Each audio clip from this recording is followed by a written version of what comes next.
In this video, we're going to show you how to set up the game Rivet Heads. So obviously the first thing you'll have to do is open the box. And then inside the box you'll find a couple of different things. First thing will be a plastic bag of all the wooden tokens that will be used in the game. We'll go ahead and set that aside. Next will be all of the cards that you will use in the game. This is actually several decks. We'll separate those here in a second. And finally, the last thing in the box are the player boards. So we're going to first focus on setting up a player's starting area, and then we will go ahead and set up the main area of the game.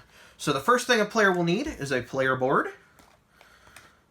Any player boards that aren't being used in the game can just go back into the box. Next, each player will get 2 of the starting credit cards. All of the remaining credit cards can go back in the box. Next, players will get a rules reference card. This rules reference card is actually double-sided. One side shows how you play a turn of the game. The other one actually references scoring, which we will get to in another video later. Needless to say, each player gets one of those. Any that aren't used go back in the box. And the final set of cards that we will use for player setup are the squad cards. You can go ahead and set those aside. They'll be the last thing that we use. All of the other cards, the cycle cards, which are labeled with the pips at the bottom, and the different colors, 1, 2, 3, and then the boost cards, you can actually set aside for now, as we'll only be using those to set up the main area of the game. So the players will go ahead and start out by placing their player board somewhere that they can conveniently reach it. Next, they will take their rules card, and they will set it on the left side. Next, they'll go ahead and take the 2 credits cards and put those in slots 2 and 3. Now, they'll go ahead and open up the bag of wooden tokens. And inside of this, there are multiple different types of tokens, but there are really only 2 types. So the first type are the hexagonal prisms, which denote player color. You can set those aside. We'll worry about those in just a minute. Finally, there are the resource tracking tokens. So the resource tracking tokens come in a variety of colors. Players will get 1 of each color. And all of them except for the yellow credits tracker will go on the 0. So we'll go ahead and place an orange, a blue, a purple, a green, and a red here on the 0 space. And then we will take 1 yellow credits token and put that on the 6. All the rest of them that aren't being used will go back in the bag. Obviously, each player will have their own individual setup for these. A game of a smaller player count, say a 2-player game, which is what we're going to set up here. You'll go ahead and remove the colors that you aren't using and put those back in the box. And players will just take both of the prisms of their color. In this case, this player is going to play black. The final thing to do with the player setup is to take the squad deck and shuffle it up. These squad cards are endgame goal cards, so they should remain secret from all of the other players. So that's what they look like. We'll cover them more in scoring. But each player should get one, pay attention to what it says, and then put it somewhere where they can look at it and nobody else can see it.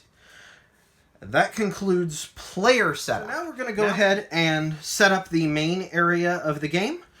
So the first thing we want to do is we want to take all of the cards that we did not use during the player setup portion, and we want to separate them into decks. So the first deck that we need to make is the Cycle 1 deck, which has blue backs here and this single pip. We'll want to take all the cards with that type of card back and set them aside together.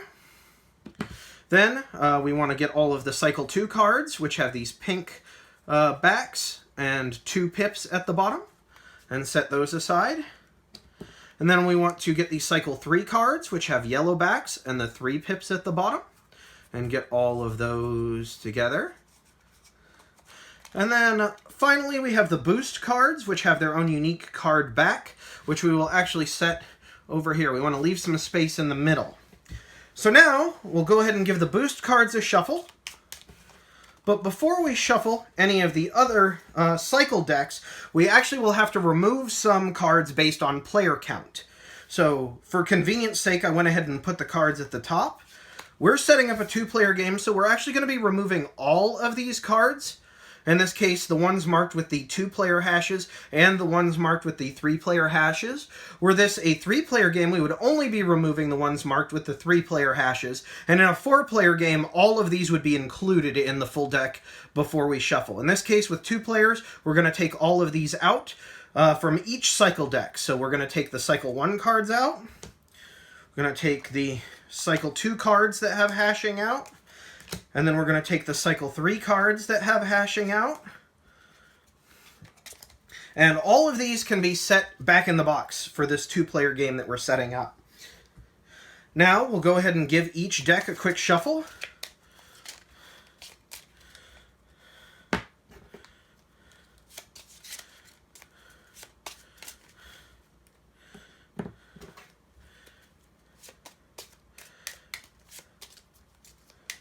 And then to get us ready for our first turn, we will go ahead and deal out cards from the first cycle deck based on the number of players. So in a 3-player game, we would deal out 3 cards. In a 4-player game, we would deal out 4 cards. In a 2-player game, we will also deal out 4 cards. So we're just going to go ahead and deal out 4 cards here. And we want to make sure we have a little bit of room here. I'm going to slide these over just a little bit. And now, we need to put these all in numerical order. So in this case, the 1 will come over here, the 5 and the 16 will switch places. And then we want to take the top card of the boost deck and add it. And then once these are in numerical order, we can flip them all over. So the next thing we need to do is get the hexagonal prisms that denote player color that were chosen in the player setup. In the case of a 2-player game, we'll take both of the prisms from a player. In other player counts, we'll only take 1. So in a 3-player game, we would only have 3 of these prisms, each being a different color. In a 4-player game, we had 4, each being a different color. But in 2 players, we actually use both of the hexagonal prisms in a player's color. So we'll shuffle those up and then deal them out.